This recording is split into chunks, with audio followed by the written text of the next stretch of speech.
ચાલો મિત્રો, આજે આપણે બનાવશું હલવાની રેસીપી. શરદી થઈ ગઈ, મારું ગળું બેસી ગયું. આજે આપણે એમાં એડ કરી દઈએ છીએ ઘી, શુદ્ધ દેશી ઘી. કાજુ બદામ ફ્રાય કરી નાખશું આપણે.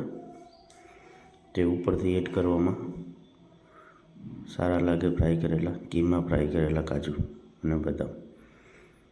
કાજુ બદામ ફ્રાય કરી લીધા છે, ક્રિસમિસ ફ્રાય કરી લેજો.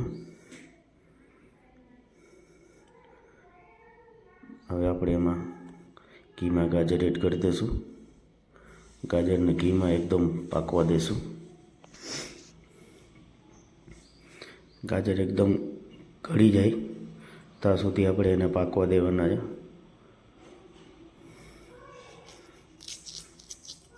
જો આપણા ગાજર એકદમ પાકવા માંડ્યા છે.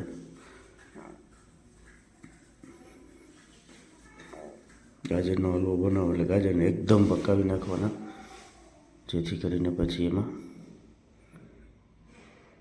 જો આપણા ગાજર એકદમ પાકી ગયા છે. જો એની ક્વોન્ટિટી તમે જોઈને ખબર પડી જશે કેટલી થઈ ગઈ છે. હવે આપણે એમાં દૂધ એડ કરશું. હવે દૂધને ગાજર હારે એકદમ મિક્સ કરી દઈશું આપણે. હજી એને એકદમ પાકવા દેશું.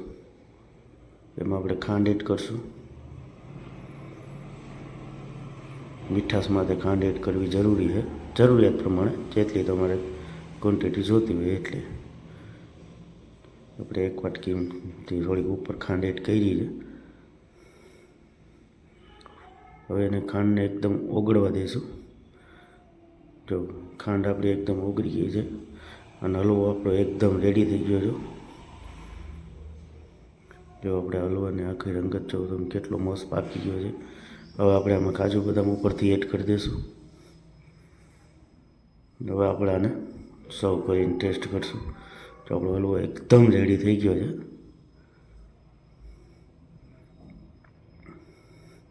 ચાલો મિત્રો, આપણે આ બ્લોગ અહીંયા જ પૂરો કરીએ છીએ અને હવે હલવાની મજા લઈએ. કુછ